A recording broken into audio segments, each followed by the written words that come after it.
message de ce dimanche 16 novembre 2025, dont le thème est le suivant: Jésus-Christ est noir.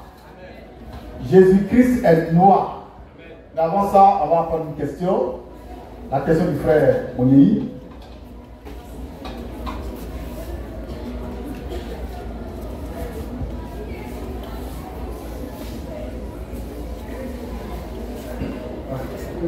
Oui. J'ai perdu un peu le fil de mes après. Bon, mais bon, je pense que, après, j'avais beaucoup, mais bon, je me rappelle d'une question en ce moment. Oui. Bon, ça concerne le premier thème de tout à l'heure. Oui. Bon, en fait, je voulais comprendre quelque chose. Oui. Lorsque le président de la République fait une grâce présidentielle, Ah, pour le président, oui, d'accord. il fait une grâce présidentielle aux prisonniers. Oui. Bon, on les libère, Oui. et puis on les remet dans la société. On leur donner une chance, Oui.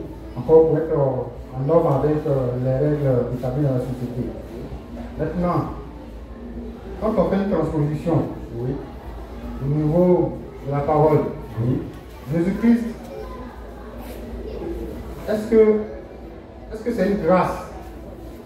Bon, non, c'est pas ça. Non, c'est pas la question. En fait, c'est de savoir. Quand Jésus est apparu pour ôter les péchés, Oui.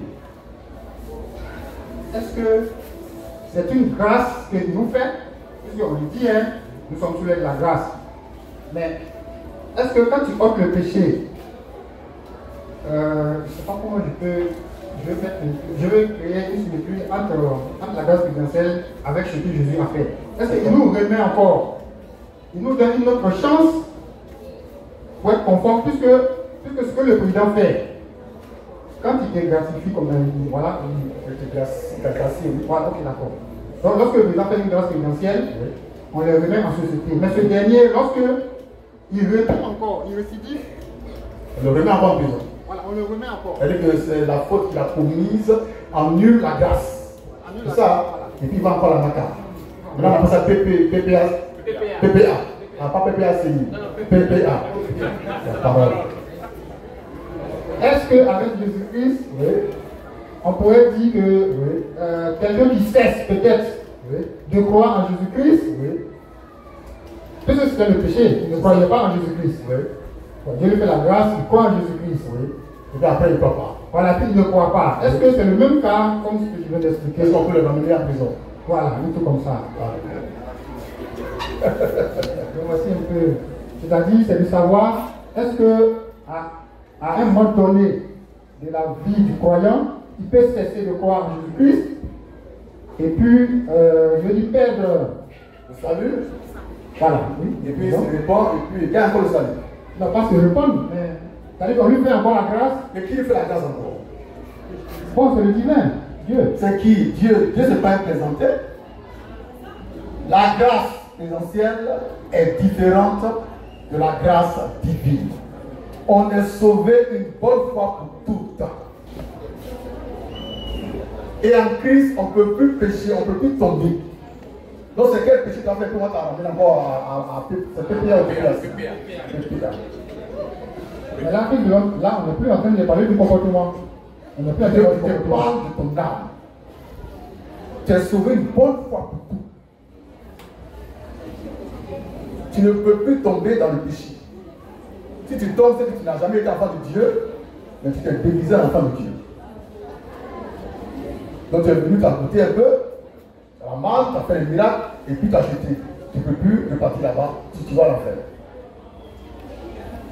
L'enfant de Dieu, il est sauvé une bonne fois pour toutes par la grâce de Dieu. C'est fini. Il ne peut pas retomber pour se reconvertir. Non, non, non, non, non. Mais là, Dieu est devenu diable. Mais non. Tu crois en Jésus-Christ, tu as le salut, il t'envoie le Saint-Esprit, tu es scellé pour toujours. Éphésiens 4, verset 30 va nous éclairer un peu, s'il vous plaît.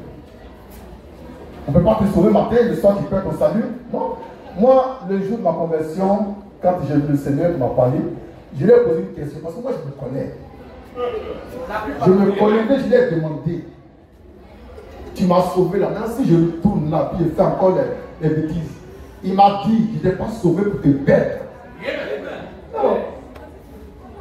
Et puis il enlève de toi ce qui fait que tu enlèves ça. Tu ne peux plus pécher. En Christ, on ne tombe pas cette fois. On ne tombe même pas. Il y a un verset biblique qui fatigue les chrétiens. C'est dans cette Proverbe.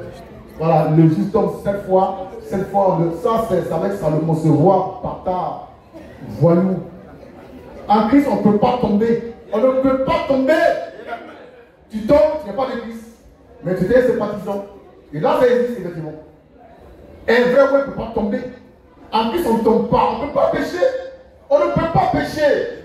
1 Jean 3. 1 Jean 3, 9. On ne peut pas pécher. On ne peut pas tomber. On est sauvé pour toujours. On ne peut pas tomber. Pour reprendre encore zéro. Et puis on tombe encore. Et puis on te reprend. Toi, t'es qui? Donc Jésus, c'est pas ce qu'il fait. Et c'est un vaurien. Ça veut dire que moi je crois en lui aujourd'hui.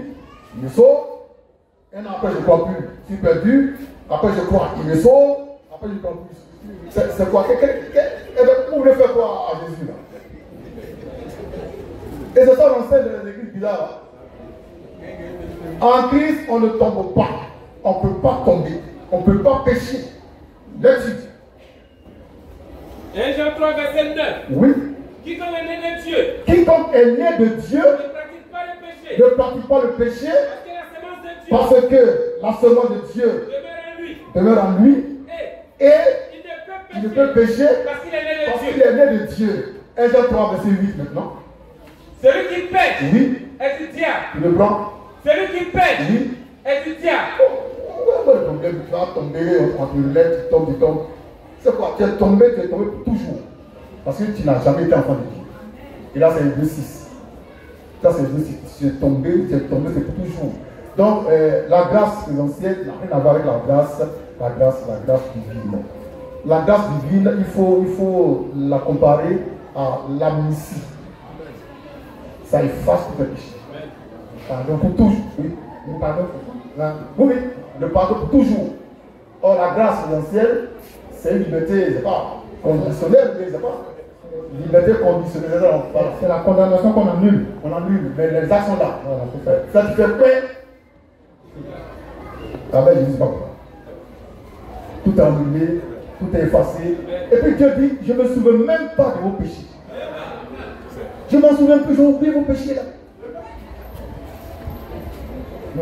Ici, on n'est pas toujours en train de parler du comportement. Hein, parce que quand je dis que je ne me souviens plus de vos péchés, là, c'est. Je te parle du péché, je ne dis pas du comportement. L'incrédulité, là, c'est de ça que Dieu parle. Hein. Ça ne se souvient plus.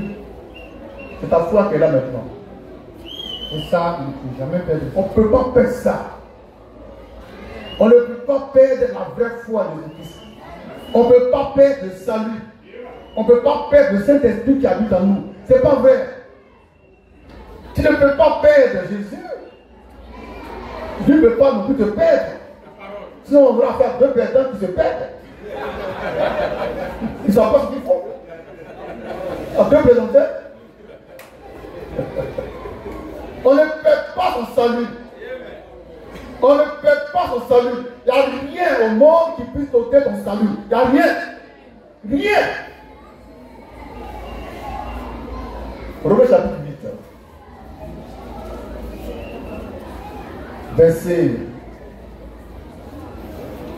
Versets 38 et 39. On ne perd pas son salut en Christ. Ça ne se perd pas. Si quelqu'un dit il était en Christ et puis son salut est perdu, c'est qu'il n'a jamais été en Christ. Il pensait qu'il était en Christ. Il pensait. Pourquoi il connaît les versets bibliques? Je te parle du salut. Tu l'as une bonne fois pour toutes. Tu ne peux pas le perdre. Là-dessus. Romains 8, 38 à 39. Là-dessus. Car oui. J'ai l'assurance. Car j'ai l'assurance. Que ni la mort. Ni la vie. Ni les anges. Ni les dominations. Ni les choses présentes. Ni les choses présentes. Ni les choses à venir. Ni les puissance, ni les puissances, ni la hauteur, ni la hauteur, ni la la profondeur, profondeur, ni aucune autre ni créature aucune autre créature ne pourra nous séparer ne pourra nous séparer de l'amour de Dieu, de l'amour de Dieu manifesté en Jésus-Christ, manifesté en Jésus-Christ, notre Seigneur. notre Seigneur. Il dit ni les puissances. Il y a combien de puissances? Il y a deux. Il y a pour Dieu, il y a pour le diable. Même Dieu lui-même ne veut pas t'amener tout ça. Il va dire l'heure. Alléluia! Il va dire l'heure. Il va dire l'heure. Il m'a donné, c'est pour toujours. Il ne va pas ôter ça. Parce qu'avant de donner, il regarde quand même. Il sait que tu es pour lui, tu donnes. Ou que Dieu donne à tout le monde. Il a dit, hé, toi, il me suis trompé, tu es déjà ici. Non, mais non. Dieu envoie son esprit sur ses enfants seulement. Mais il ne peut pas se tromper dans cette histoire-là. Tu es sauvé, c'est pour toujours. Tu n'es pas sauvé, c'est pour toujours. Oui. Un enfant de Dieu ne sera jamais enfant du diable. Un enfant de Dieu ne sera jamais enfant de Dieu. On ne devient pas enfant de Dieu. On est comme ça. On ne devient pas non plus enfant du diable. On est comme ça. Donc chacun est né selon une position, selon un statut. Ça te suit jusqu'à l'éternité. C'est bon? C'est désir. On ne devient pas enfant de Dieu. On ne devient pas enfant de Dieu. On ne devient pas non plus enfant du diable. On est enfant de Dieu ou on est enfant du diable. Il y a un verset qui vous traverse l'esprit. Jean chapitre 1. Jean 1, 12. C'est ça? C'est ça. Voilà, Jean 1, 12. C'est ça, oui, ce qu'il voulait. Voilà, Jean 1, 12. C'est du diable. Alléluia. Lisons Jean 1, 12. C'est le verset des chrétiens pour plaquer les gens. Un enfant de Dieu reste enfant de Dieu. Enfant du diable, tu restes enfant du diable. Tu ne peux pas devenir enfant de Dieu et puis demain devenir enfant du diable. Alors, c'est quel qu'on me dit ça? On lit Jean 1, chapitre 1, verset 12. Oui. Mais à tous ceux qui l'ont reçu, Mais à tous ceux qui l'ont reçu, à ceux qui croient en son nom, à ceux qui croient en son nom, elle a donné le pouvoir elle a donné le pouvoir de devenir, c'est ce mot-là, devenir enfant de Dieu. Et moi je te dis, on ne devient pas enfant de Dieu. Je corrige la Bible. Mon Yéhi, est-ce que tu es devenu enfant de ton père? Non. Ah non. Non, on peut devenir enfant de Dieu. Non, c'est sérieux. Est-ce que moi je suis devenu enfant d'Aboko? Mais non. Je suis né enfant d'Aboko. C'est un droit. C'est un droit de sang. Mon papa, il ne veut pas être son enfant. Et puis il va dire l'heure. Alléluia! Il va dire l'heure. Donc il doit tout faire pour qu'il soit réglo. Sinon il va dire l'heure. Alors, on ne devient pas enfant de Dieu. On est enfant de Dieu. C'est un droit de sang, un droit de vie, un droit de dignité. On ne devient pas, on est comme ça. Lisons Jean chapitre 1, verset 12, la version d'Abi. On ne devient pas enfant de Dieu. On ne devient pas non plus enfant du diable. Soit on est né enfant de Dieu, soit on est né enfant du diable. On ne passe pas d'un père à un autre père, tu deviens un bâtard. Que chacun reste à son père. Alléluia. Là-dessus, version d'Abi. Jean 1, 12, version d'Abi. Jean 1, verset 12, version d'Abi. Oui. Mais à tous ceux qui l'ont reçu, mais à tous ceux qui l'ont reçu, il leur a donné le droit. Il leur a donné le droit. D'être enfant de Dieu. Le droit. C'est un droit. Un droit de sang. Un droit d'esprit. Parce que tu es de Dieu. Mais tu ne deviens pas. Tu devenir, ça veut dire que tu étais enfant du diable. Maintenant, on t'a prêché et tu deviens enfant de Dieu. Ça ne va pas dans ta tête. Maintenant, demain, quand tu ailles, tu redeviens enfant du diable. Et puis on court après, on te fait les cris d'âme. Et puis tu redeviens enfant de Dieu. Voilà. Tu es comme, parlons de ping-pong. Voilà, Dieu ici, Satan a dit ping-pong. Ping, toi au milieu. C'est pas ça. On ne devait pas enfant de Dieu. On ne devient pas enfant du diable. On l'est comme ça. Je suis né enfant de Dieu comme ça. Et ma position, je ne peux pas la perdre. Aucun péché, aucun diable, aucun sorcier ne pourra me faire perdre ma position en Christ. Jamais. Jérémie chapitre 1. Verset 4. S'il vous plaît. Attends. Attends d'abord. Jérémie 1, 4. Quelqu'un prend Éphésiens 1, 4. Là-dessus. Jérémie 1, verset 4. Oui. La parole de l'Éternel Oui. me fut adressée Oui. en ces mots. Oui. Avant que je t'eusse formé Avant que je t'eusse formé dans le ventre de ta mère, dans le ventre de ta mère, je te connaissais. je te connaissais. Ton père, ta mère n'était même pas encore mariée que moi, Dieu, je te connaissais. Non, c'est pas ton kiki là qui a fait que je suis enfant de Dieu. Tu es malade ou quoi? Alléluia! Oh, la parole! La parole! La parole! Nous sommes! Merci. Éphésiens 1, verset 4. Attends, on n'a pas fini. Avant que je t'eusse formé dans le ventre de ta mère, Oui. je te connaissais. Oui. Et avant que tu puisses sortir de son sein, Oui. je t'avais consacré. Il t'avait consacré. Je t'avais établi. Prophète. Prophète. Des nations. Des nations. Éphésiens 4, verset. Éphésiens 1, 4. Là-dessus. En lui, Dieu. 3 à 4.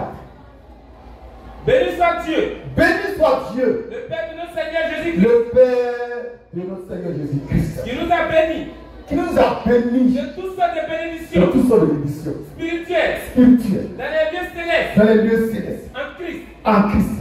En lui, En lui, Dieu nous a élus Dieu nous a élus avant la fondation du monde avant la fondation du monde pour que nous soyons saints pour que nous soyons saints et et irrépréhensibles irrépréhensibles devant lui. devant lui.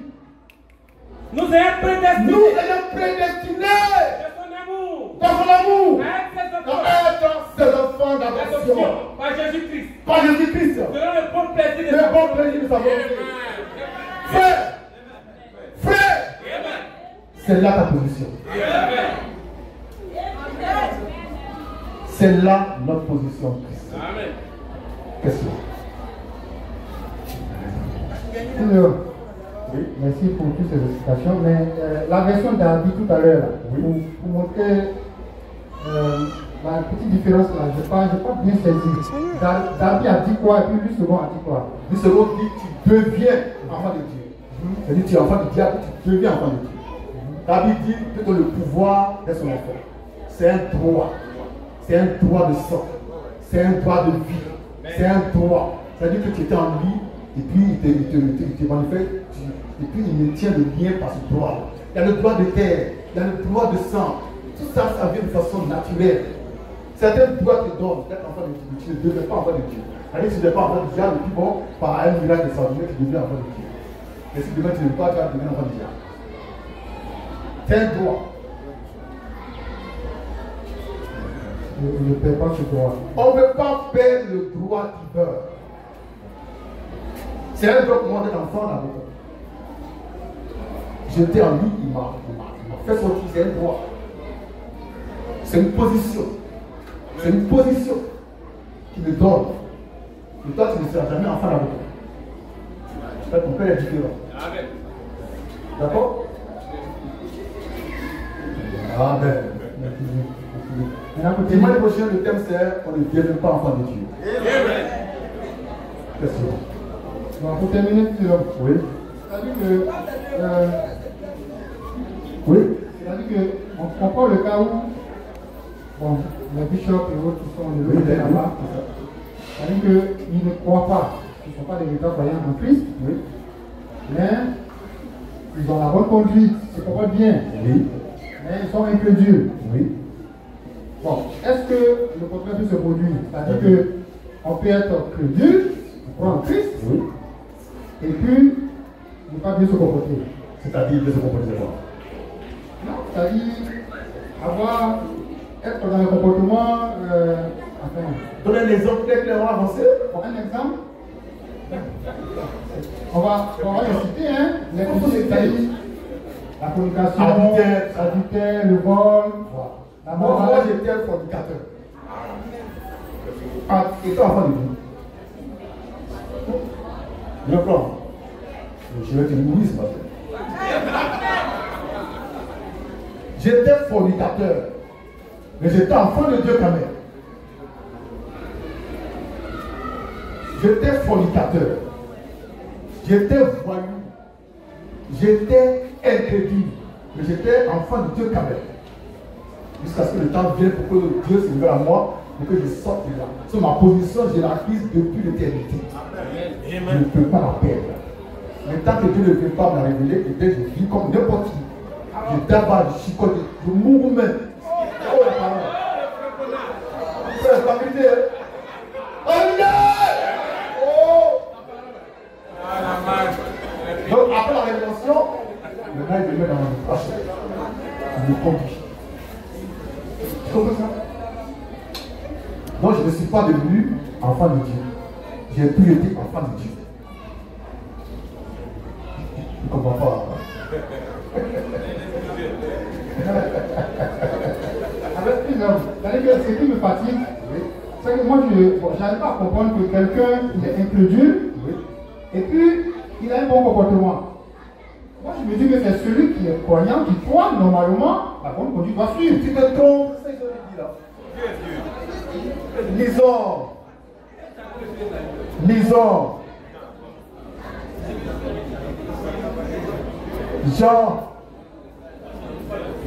Jean 15, verset 3. Jean 15, verset 3 dit quoi? Jésus dit quoi ici? Jean 15, verset 3. Oui. Déjà, vous êtes purs.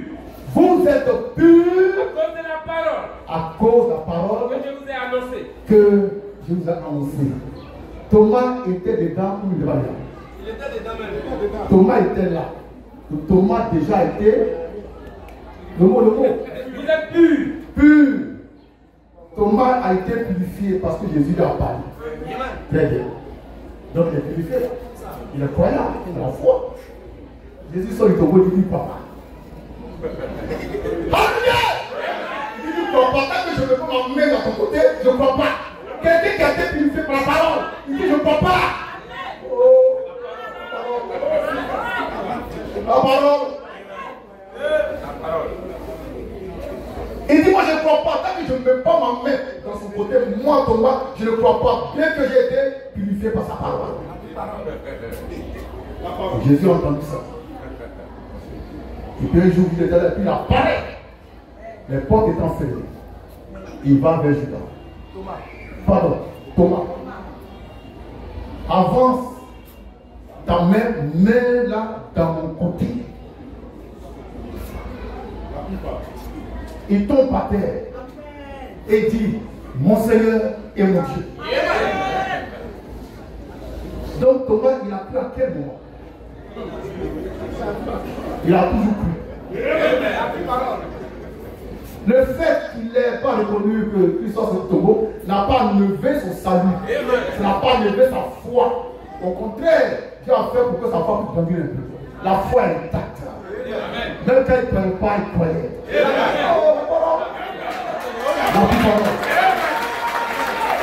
Même quand il ne croyait pas, il croyait. Car la foi était là, il était pur. Il était pur. Thomas était pur. Même quand il ne croyait pas, il était pur. Il fallait quelque chose pour augmenter sa foi. Alors Dieu permet ça. Il dit, mon Seigneur et mon Dieu. Il tombe par terre. Ça peut aller? Ça peut aller? Oui. Si tu as faim, on y va. C'est là. Il y a de quoi manger ce matin. Il y a de quoi manger. Amen. Qui connaît l'histoire de David? Le roi David. Le roi David, c'est un diable.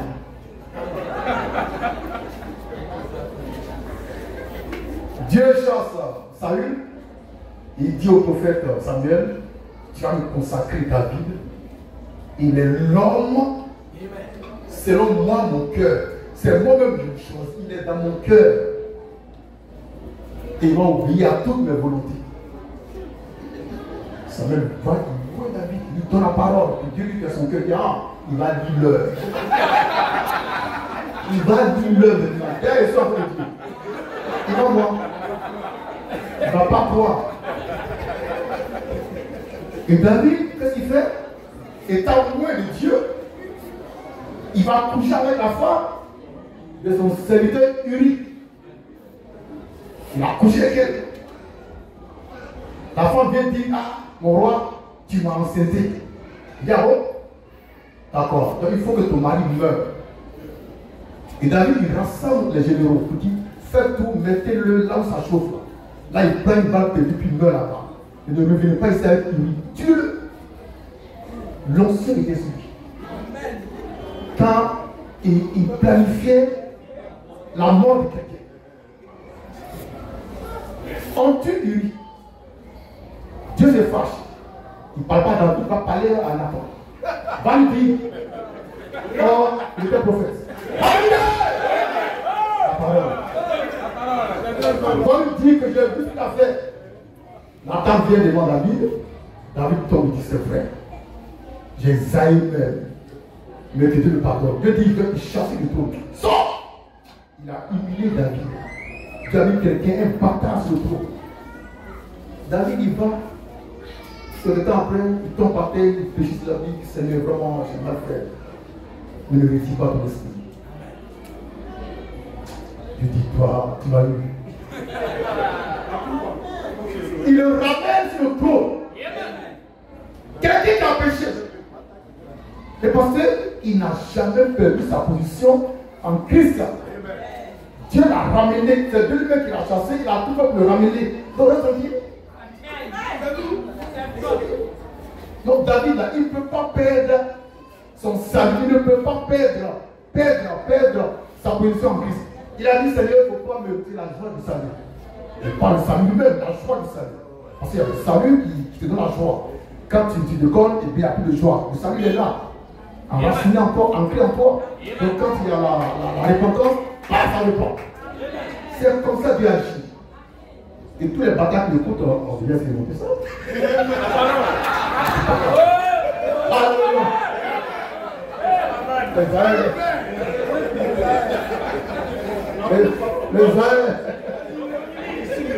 Donc, le salut, c'est une semence qui est là que Dieu ne peut pas lever. Non. Mais il peut couper la relation. Là, tu sens plus l'émotion. Tu sens plus la joie. Et puis tu vas dans le pardon. En même temps, il fait ça. C'est bien là. C'est pourquoi tu ne peux pas être sauvé le matin, le soir être perdu, le matin être sauvé, tu peux être réperdu. Ça devient une comédie. D'accord? C'est bon? Ouais, c'est bon. Merci. Merci de l'aller,